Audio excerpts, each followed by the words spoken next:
right, welcome Red Eyes members. Thank you very much for tuning in to our second hour with Lenon Honor. We're having a very interesting conversation about, well, primarily about technology and the impact that it has on our lives. We're talking about transhumanism. We're talking about television, subliminal programming, and much, much more.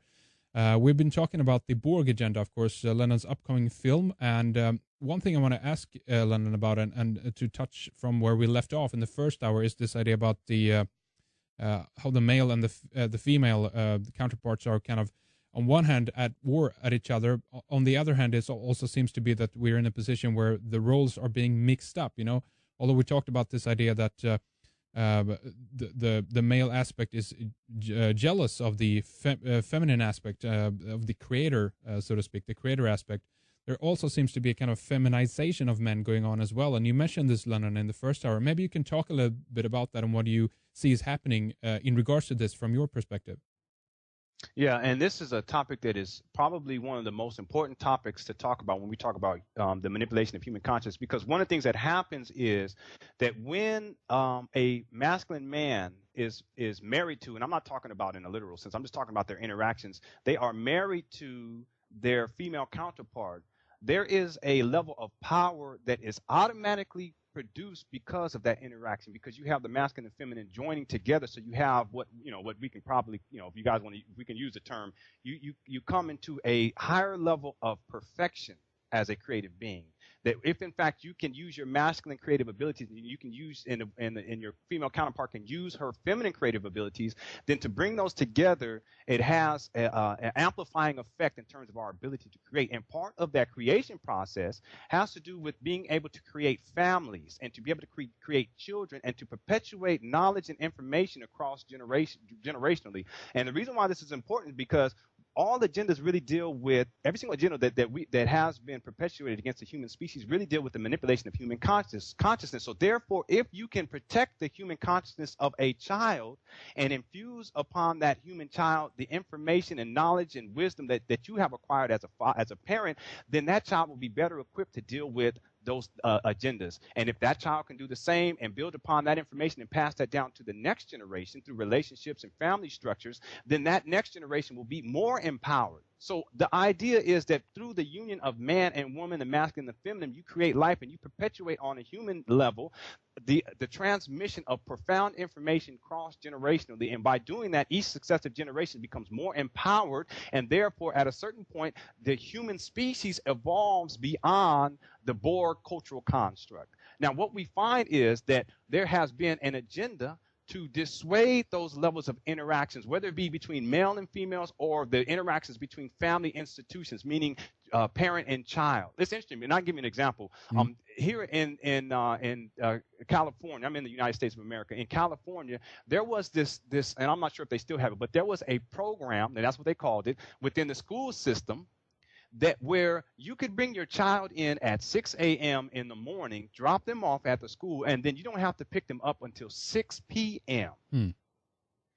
And they called it 6 to 6, right? So even the number, the numerology, and I don't mean to get off subject, but 6 to 6, that you're going to take your child to 6 to 6. So the reason why that's relevant is because if in fact you have to drop your child off at 6 a.m., that means you have to get the child up probably about 5 a.m. And you get the child up and you get them dressed, and you don't have time because you have to go to work. You don't have time to have any significant interaction with that child, meaning you don't have time to teach the child or to show any significant amount of affection or spend time with the child, because you have to go drop them off at 6 to 6. You go drop them off at 6, and then for 12 hours, your child is subjected to programming. Your child is subjected to subliminal programming, to intellectual programming, to spiritual programming, to socialization into the Borg cultural construct. Really, they are assimilated into the Borg cultural construct for 12 hours. And then you come pick your child up at 6 p.m., and you take them home, and you barely have time to cook them a meal if, in fact, you do that. And then you put the child to bed, and then the process starts all over again. 5 days a week, and then on the weekends, you may have a little bit of time, but most people are sitting around watching TV. How can you develop a family institution around that type of a model? Yeah, that's right. It's impossible. Now, what happens is we can substitute the 6 to 6 program with television from the time that a child gets home from school, or internet from the time that the child gets home from school to the time that they go to bed, and no interaction between the parents and the child. Therefore, the child does not get the level of transmission of higher levels of information from the very individuals that are supposed to infuse the child with the information.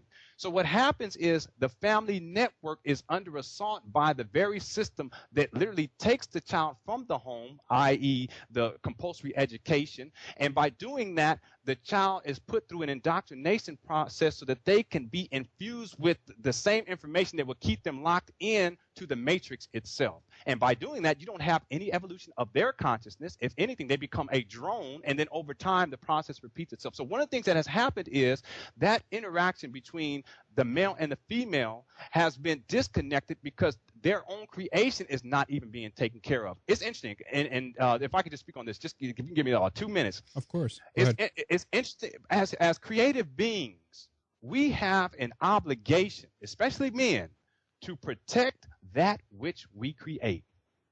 Right? We have an obligation. If you create something that is good, then you have an obligation to take care of it. Right? If you produce something that is bad, then you have an obligation to take care of it, because you are responsible for what you create.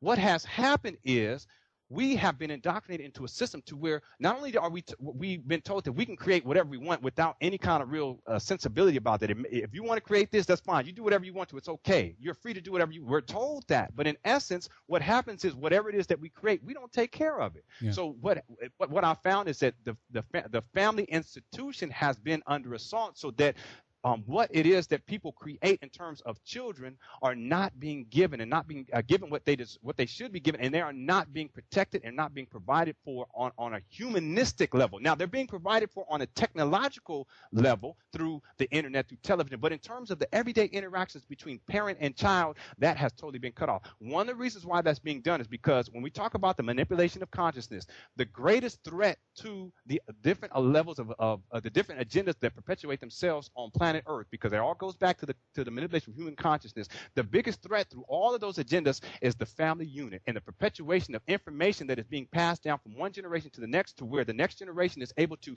use that information to enlighten themselves to higher levels of thought, higher levels of being, higher levels of creative power. All of that is done purposefully. So if in fact you can dissuade males from interacting with females, and you have role reversals, then the family institution doesn't even get started in the first place. So you don't even have to worry about at that point whether or not children are going to be infused with the information that will transcend the matrix, as it were, because you've already blocked the process of human beings, male and female, getting together to create children, let alone being able to actually provide for them and protect them and give them the things that they need to evolve their consciousness. So this all goes back to what you were talking about, that there is in fact an agenda to destroy the institution of family, and part of that agenda is the feminization of men and the masculinization of women. Absolutely. And is there anything else you see how this plays out in regards to the media and films as well? Because again, what we understand at this point is that a lot of people, of course, they're seeking role models in TV personalities, film stars, or what have you. And in that regard, you see that that's the continuous agenda as well, that a lot of heroes, so to speak, in some way is being feminized, or is it done in another way, do you think? No, you're right. One of the most powerful ways is through the archetype or the hero figure. And see, what happens in the school system is we are taught to capitulate always to authority figures, to always look externally for things to define whether or not we are doing something right, whether or not we have value as human beings. So this whole hero worship, it's like American Idol. This idol worship plays a major role, because if you indoctrinate people to perceive that they always should seek validation through external forces, and then those external forces tell you what is cool, what is beautiful, what is real, then that holds profound implications in terms of the archetype of the hero figure, because therefore the hero functions as the archetype to which you view yourself and whether or not you're a worthwhile human being. So what I found, especially in the entertainment industry, is most of the male entertainers have been feminized. They cut their eyebrows, they're very well manicured. Many of them shave themselves, and they shave their chest. It's gotten to the point where I know males who they say, I don't want to have hair on my chest because I shave my hair off. Okay, wait a minute. As a man, what are you?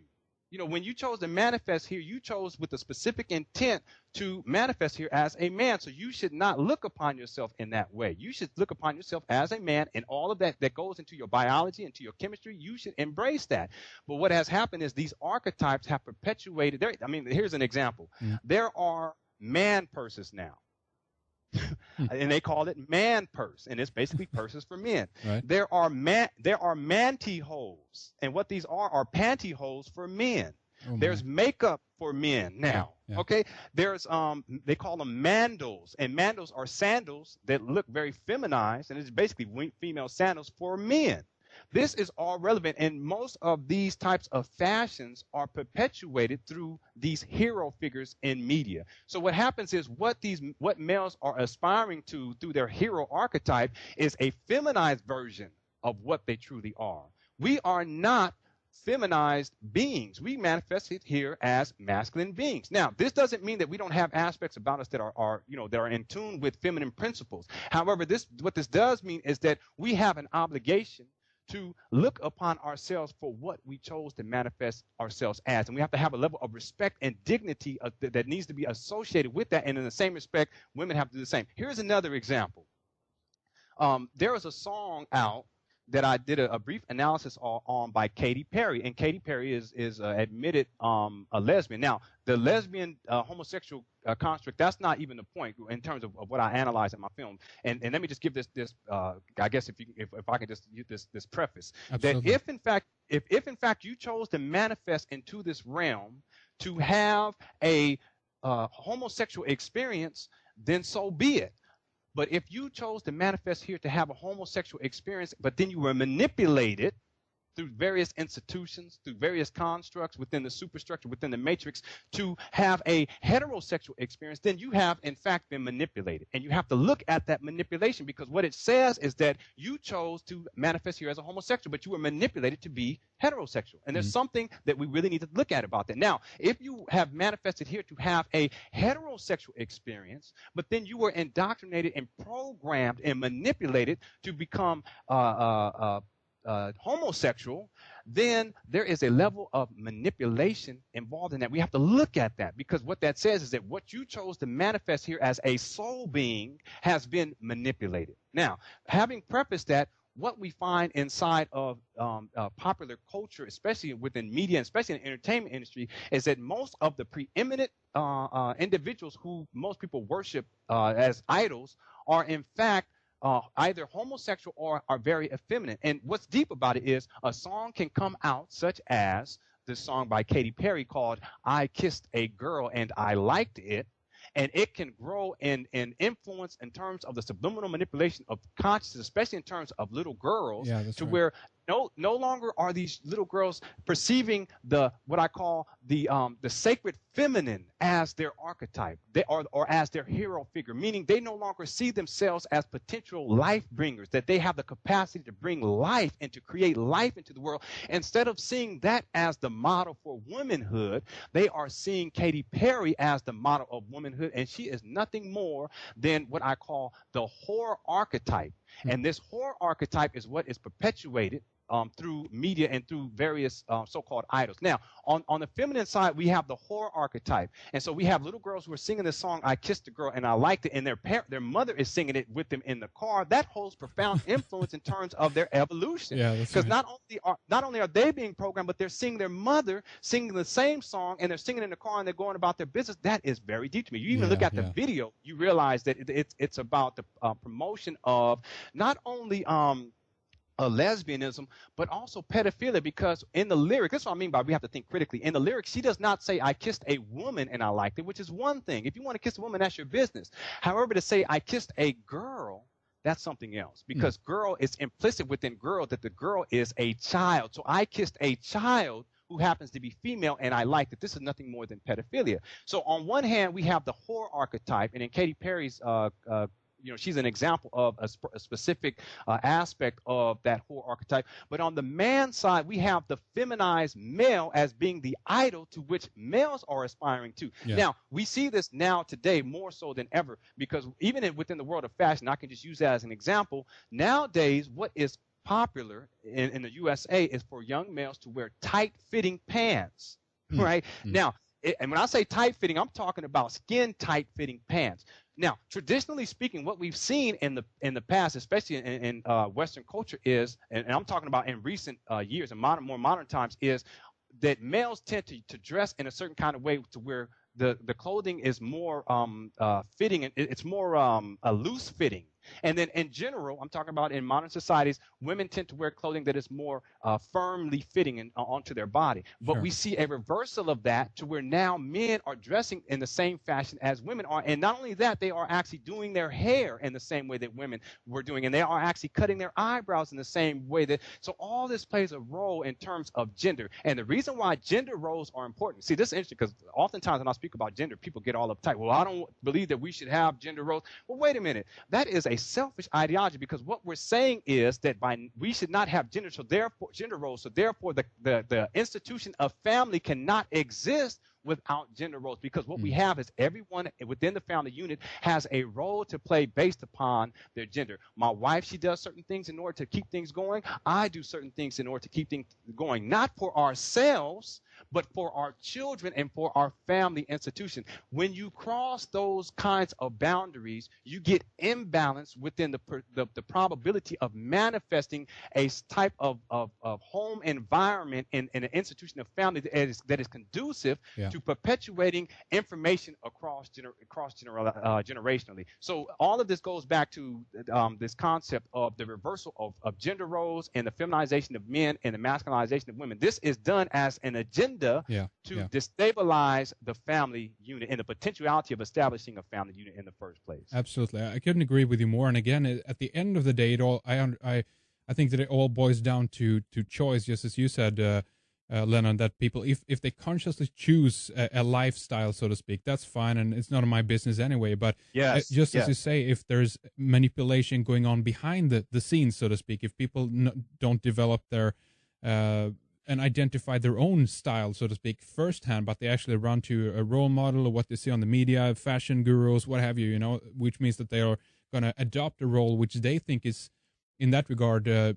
natural. We're in one way we're given all our roles, and I'm for breaking all kinds of roles anyway. But I definitely agree with you you say, that there's a purpose and there's a certain way that things are constructed for it to work. But also want to ask you just quickly here a little bit about this idea about the stupid male. I guess I think they call it the mook or something like that. I'm thinking of like Tom Green, the Jackass guys, and what have you.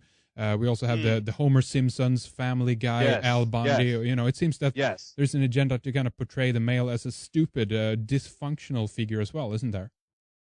Yes, and that directly relates to the stabilization of a family unit. Because if a woman sees, this goes back to what we were talking about earlier in the first segment, how women in general, when they see a man, they don't see the physical attributes, and I'm talking about in general, they don't see the physical attributes as being the focal point of the accumulation of information of that individual.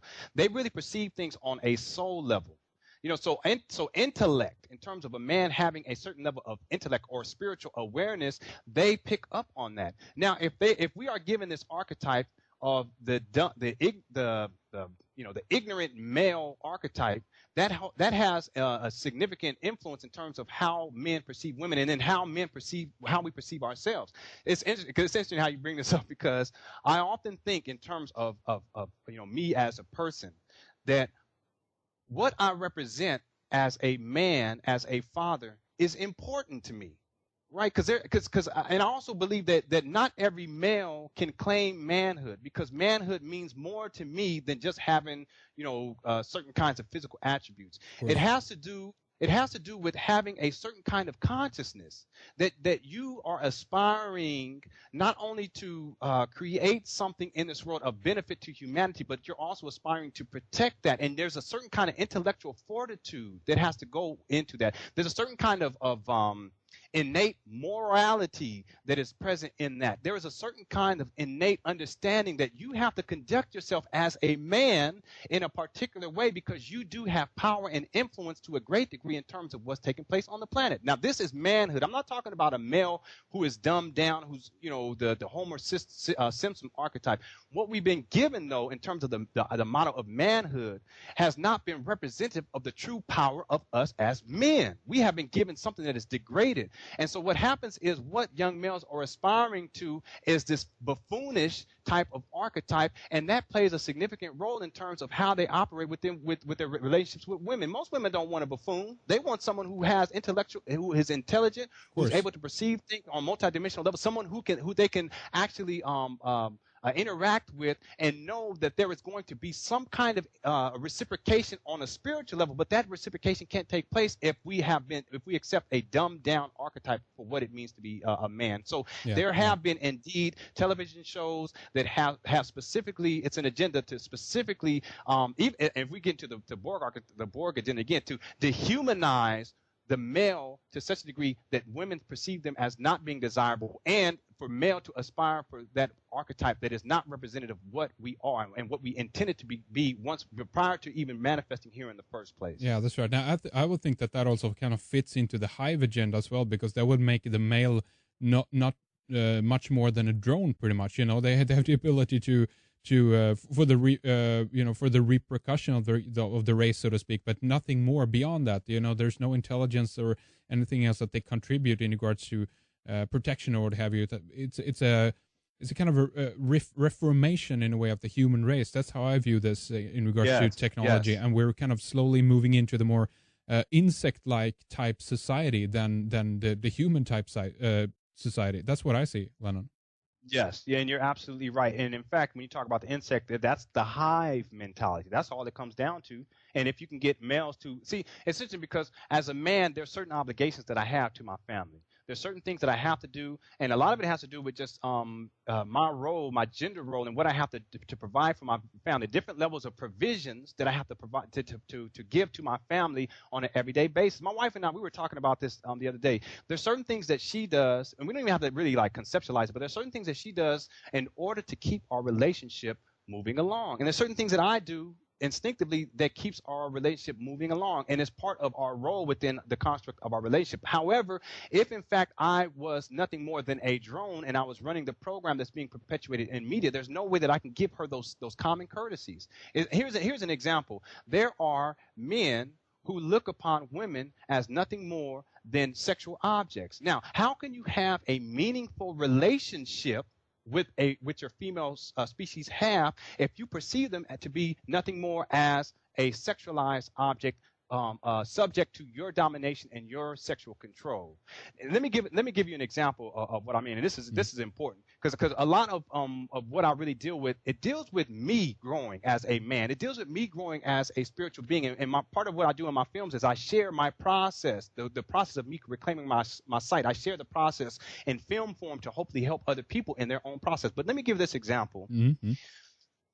When I met my wife, she's very beautiful, and when I met her, we had a connection. I never asked her, you want to be my boyfriend, or she never asked me, you want to be my girlfriend, or we never said you want to be my wife, or you want. From the time we met, we were bonded, and in actuality, as I understand it, we were bonded prior to even manifesting here. But one of the things that was that I've come to understand is when I first met her, when I would see her, there was a certain kind of way in which I would see her that really was somewhat sexualized. And on some levels, that's good because it's a reinforcement of this need to procreate. But I'm talking about just in terms of her anatomy. Now, here's an example of what I mean. This goes for all women. For a man to see women's breasts as being nothing more than a sexual object that is to be played with is demeaning because because the breasts, in terms of what they represent, is far more profound than some kind of instrument of sexual pleasure, or some instrument for men to fool around with and play around with. And let me explain why I say that. This is what I mean by men. We really need to take a step back and really look at how we're operating in terms of our interactions with women. Once me and my wife had our first child, and I remember it like it was yesterday. She was sitting on the bed and she was breastfeeding my son, and this is my first son. He carries my name. And the peace that was on her face and just the energy of me experiencing her giving life to my son through her breast by providing him with sustenance changed in me things that I had never considered to change. And what happened was when I realized that her breasts were the instrument through which we were able to perpetuate our family institution by being able to provide our children with sustenance, I realized that the breasts are something that needs to be highly respected, not just seen as a sexualized object, but seen as something that is spiritually profound, and that its intent is the perpetuation of the species itself. This is what I mean, that we have to begin to perceive women on a different level, because within them, the nurturance of life, the creation of life, it is all within them. So therefore, we have to pay tribute and honor and respect to that without degrading that. And part of what has to happen is we have to see them not as simply sexual objects subject to domination and control, but rather as something that needs to be protected. And so this is an example of now when I see women's breasts, people that, you be walking on the street and as a man, you view certain things. I don't see it as something that is totally sexualized. I see it as something that is life affirming, because ultimately the intent of that those anatomical life-giving forces is to actually assist in the development of life. So this again goes back to what has taken place in terms of the sexualization of technology. Even breasts have been sexualized to such a degree to where men perceive them as nothing more than objects to played with, and something that they can just perceive as being something that they can just go ahead and have fun with, and they have no significant concerns with the perpetuation of the species, and in terms of the establishment of family structures and the perpetuation of human life cross-generationally. Very good point, I think, Lenon. And I want to go back again to the main idea of technology and ask you a little bit about if there's, I guess, from the point of view, if there's anything we can kind of learn from this, if there's a lesson you think that we're potentially are going to experience here. Is there any kind of philosophical question that arises when you work with this kind of material, meaning that, okay, what is a human being? There's greater questions that arise when we look at the potential things that we as human beings might be able to create when it comes to artificial intelligence or robot or other kind of sentient beings. But is that something that arises in your thinking when you work with this material? Or do you think we can learn something else in regards to where we seem to be going when we talk about technology? Now that's a profound question. I would say that each individual has to think critically about what's taking place, right? That because I can't say like what's the lesson, because everyone their lesson is going to be a little bit different. But what I can say is that in general, the question that I always ask is, who and what are we as human beings? That's the general question. And based upon that question, I look at, once you define who and what you are as a human being, you then begin to look at, okay, what is manipulating me to be what I'm not? So when we talk about the Borg agenda and we talk about transhumanism and the sexualization of technology, all of that is really programming to manipulate our consciousness to become something that we're not. Yeah. So in general, I think that is the focal point that people should have, to ask that question, who am I? And then one of the questions I always ask myself is, prior to manifesting here, when I chose to manifest here, because it is a choice. Everything comes down to a choice, whether or not we capitulate to the New World Order or NAFTA or the American or the European Union, whatever agenda it is, whether or not we capitulate to it, it always comes back to a choice. And the choice comes out of your own consciousness. So therefore, we have a choice to create whatever kind of reality that we want. And the reality that we want to create is bonded to us prior to even manifesting here. So what we have to ask ourselves is, prior to manifesting here, what type of reality did I have in mind for myself?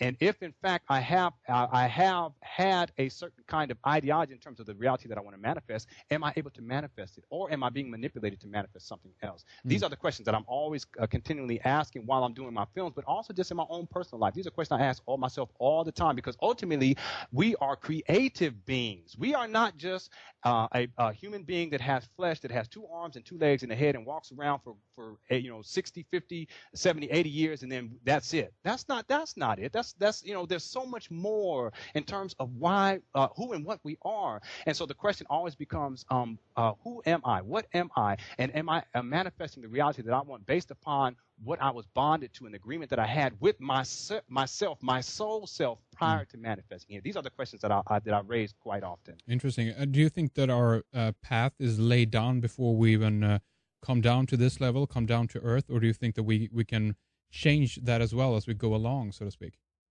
Yeah, choice is always within us. And see, a lot of us, there's this concept that a lot of people have that, like destiny, that, there's things that we have no control of. But the reality is that this experience on a human level has already been predetermined, not by an external force, but by ourselves prior to manifesting here. I mean, this gets into a whole lot of different constructs, but that's to say that we chose certain kinds of experience prior to manifesting here, and we chose it with intent and purpose on a soul level. Now, what happens on planet Earth is that purpose and that intent is sidetracked by manipulative forces that really seek to sidetrack the evolution of our souls. So what happens is once we get here, there's so many different structures, the school system, vaccinations, religious ideologies. There's so many different institutions that are designed to get us sidetracked in terms of why we chose to manifest here. We chose to have certain kinds of experience. Now, we have certain spiritual obligations. That's what I call those. Like, for instance, me doing films is a spiritual obligation. I never thought about doing films. I never even thought that I would ever be appearing on anyone's radio show. And it was just barely a year where I even thought about even doing films. But what I realized through that process, which was detached from the programming, because the programming said, no, you can't do this. But what I learned is that by engaging in this creative process of creating films, of intellectualizing certain kinds of constructs, I realized that part of the reason why I manifested here was to actually create these films. And that is in line with what I chose to experience prior to manifesting here. That is a spiritual obligation. Now, within those spiritual obligations, we also have free will to have other experiences outside of those spiritual obligations. And this is to say that as human beings, we have specific tasks that we chose to perform prior to manifesting here.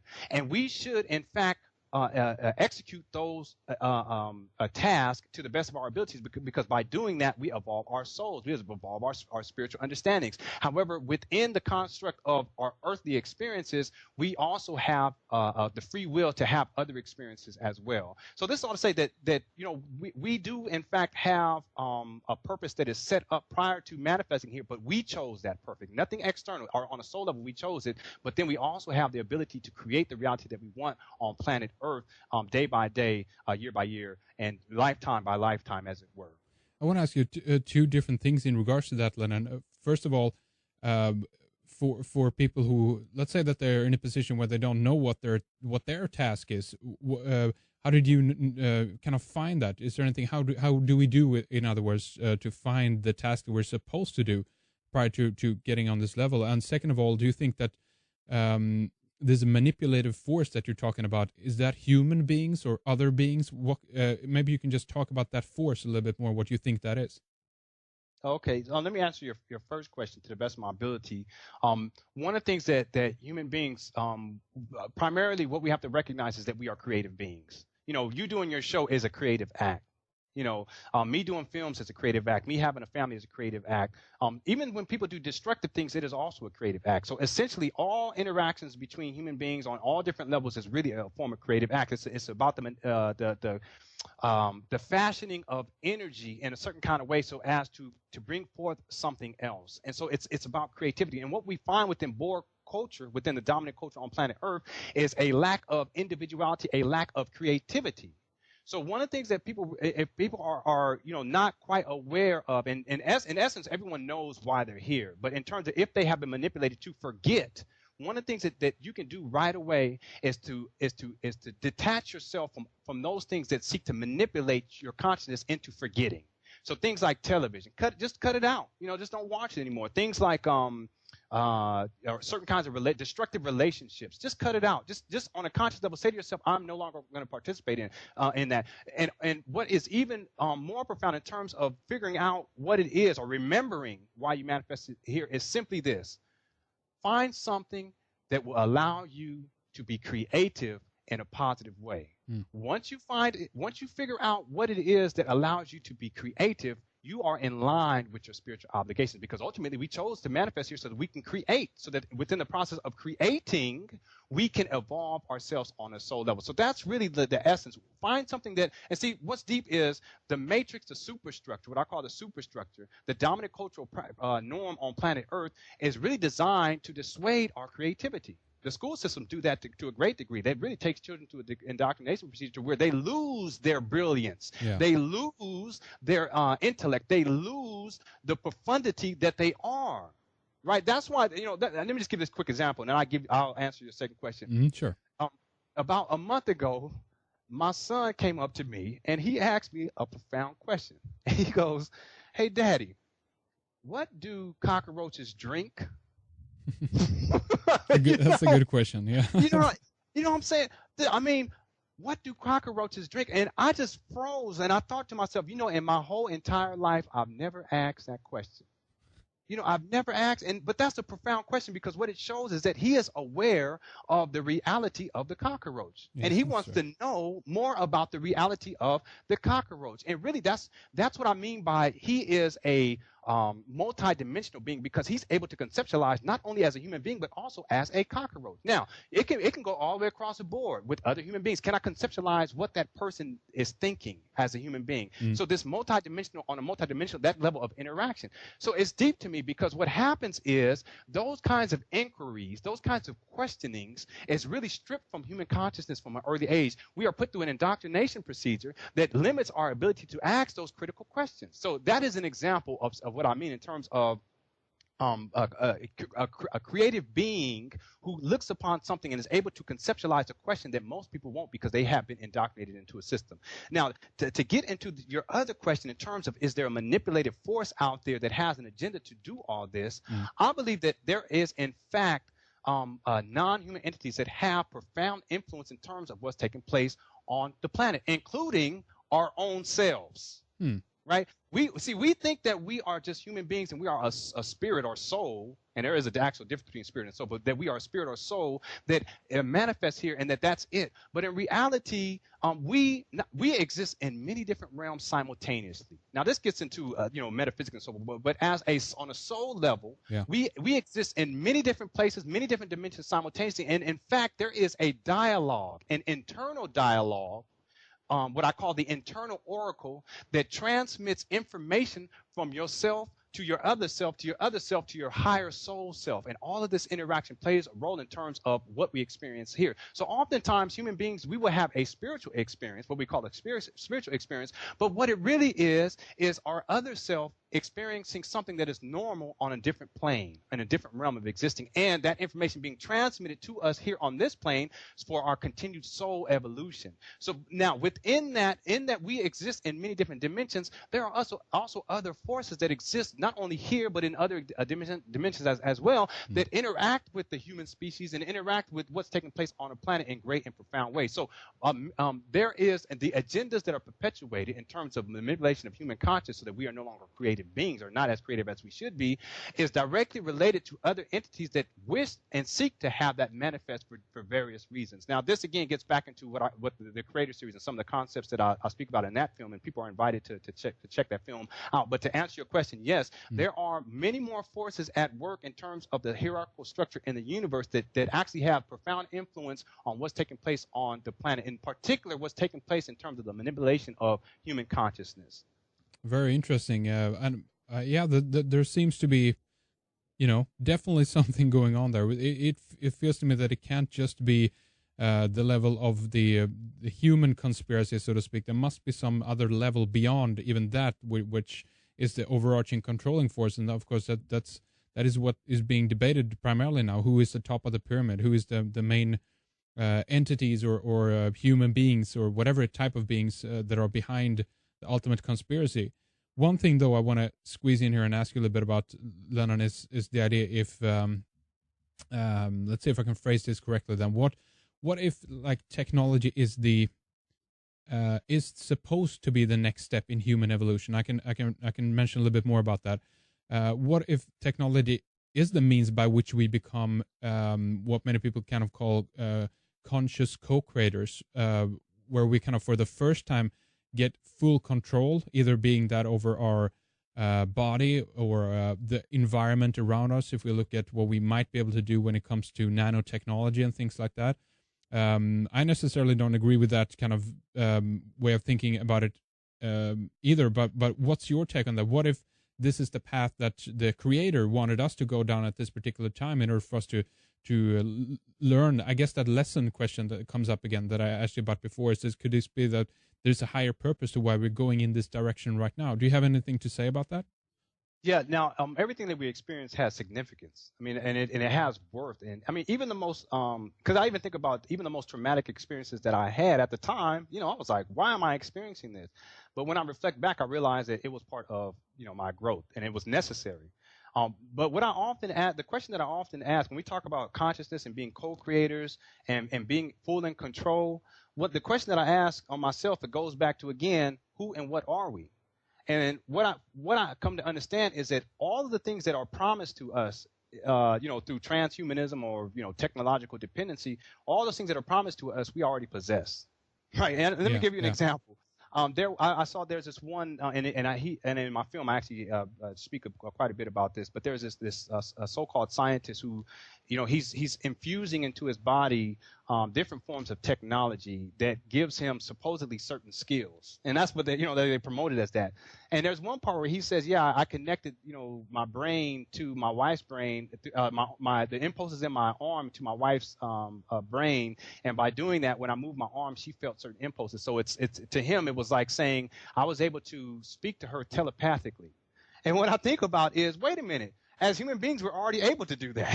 You know what I mean? Yeah. It's like we are already telepathic beings. You know, we can already communicate to ourselves. And you know, the only reason why we don't believe that is because we've been told that we don't have that capacity. And again, much of what we've been told about ourselves is incorrect, and about who and what we are is incorrect. And it's like this: if in fact, Henrik, I said to you, you are only this. But you were much, much more. But I said, you are only this. And then I said, and then now I'm going to give you something that's going to make you more than what you are. Yeah. But what I give you is what you already are, right? You're already a multidimensional being. You already have the capacity. You are already in full control. You already have you are already a conscious co-creator. Yeah. Right. So again, this goes back to this notion that who and what are we? And see, the question that this is the main question that I ask. Regardless of what people say in terms of this is good for you or this will help you to evolve, the question always comes back to me is whether or not this is going to help me to be a creative being.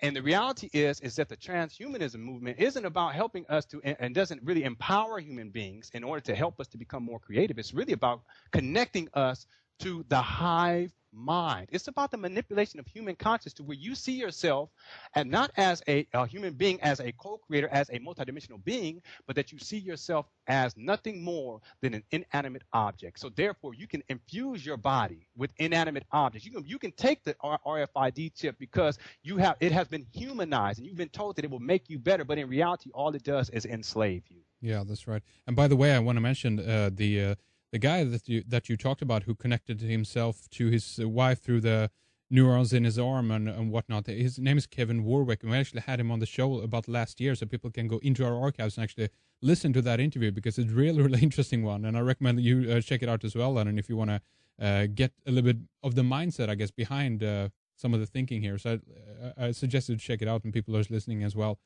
I also want to ask you a little bit here about the. Let's say like this then. Let's say that the wet dream of the transhumanists play out. What do you think the future will look like if you look at it from a kind of a, I guess, nightmare scenario? What do you think will happen? What will the world look like in, I don't know, 10, 20, 30, maybe 40 or 50 years down the road, Lenon? Yeah. Now, what the world would look like 10, 20, 30, 1,000 years down the road is up to us.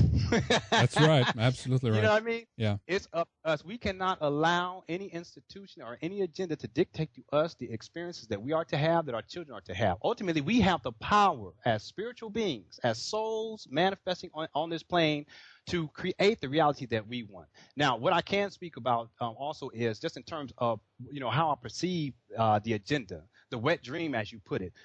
the agenda that is perpetuated by certain kinds of institutes, certain kinds of ideology, the wet dream that they have. And I believe that ultimately it comes down to the controlling of human consciousness. See, this is the thing. All agendas, and I said this before, the agenda is about manipulating human consciousness. But if in fact you have consciousness under control, you don't even have to manipulate it anymore. Yeah, that's right.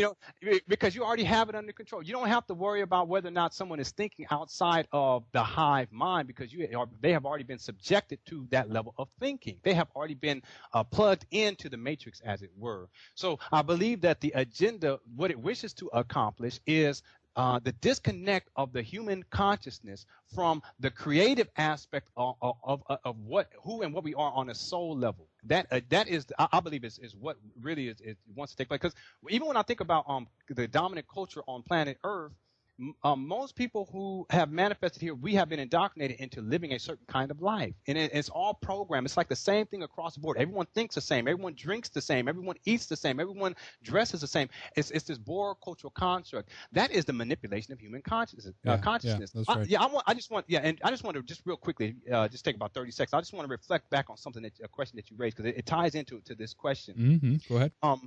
I have yet to meet a child who manifested here and said to me or to anyone else, I want to, when I come of age, I want to create an atomic bomb. I haven't met a child. I have not met a child who has manifested here, who has not been manipulated or indoctrinated into a certain kind of level of thinking, who has said to me or to anyone else, when I grow up, I want to sexually molest children. Right? And the reason being is because when children manifest here, they don't have those constructs within their mind. Those ideas about defiling women, those ideas about manipulating society in negative ways, those ideas about perpetuating death and destruction on planet Earth, that's not part of their mentality. It is only through indoctrination that those things are infused into our consciousness.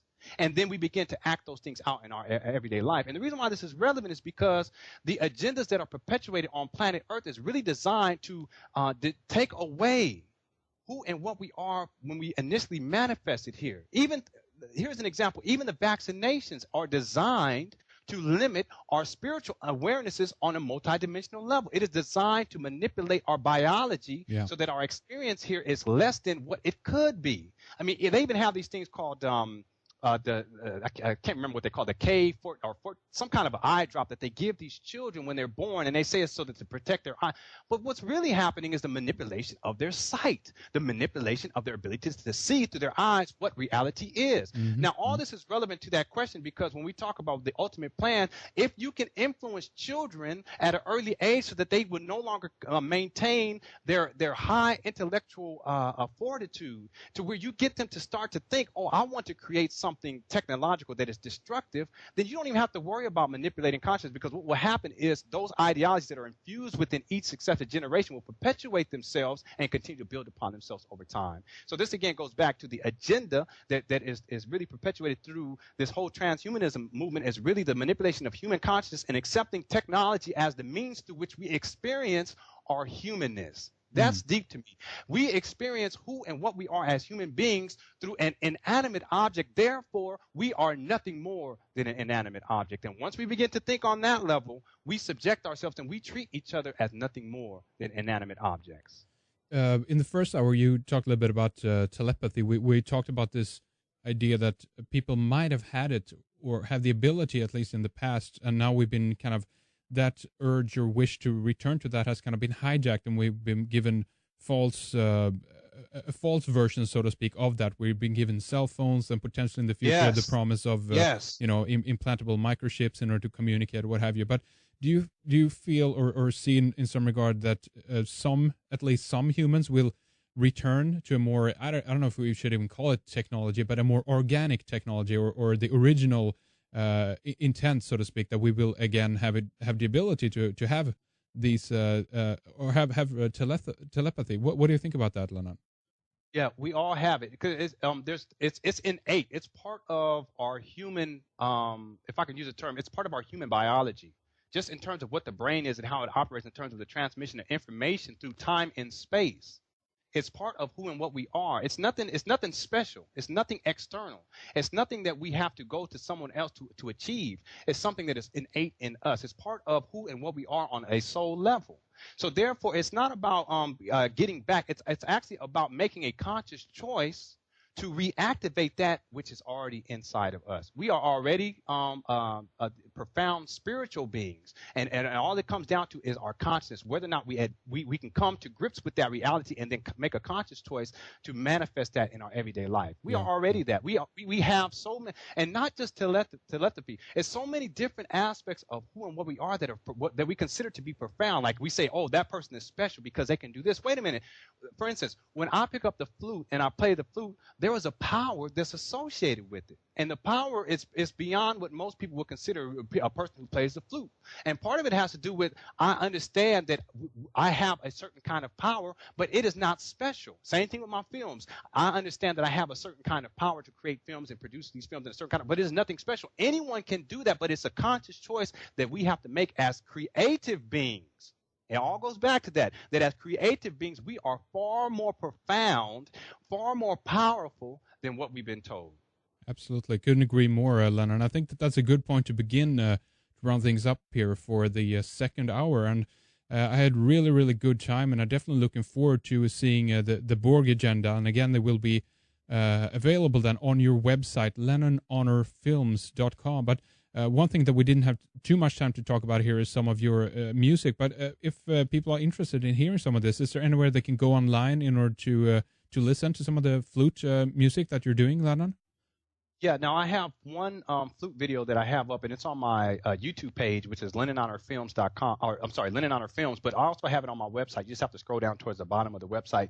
And I'm planning on doing an album of music that's going to be like in video form, and it'll be like kind of like a documentary of the process of what I go through in terms of when I perform on the flute. And it's very much different than in terms of the traditional orientation with how people normally play the flute. And I plan on producing that material in terms of in DVD format within the next 2 months or so.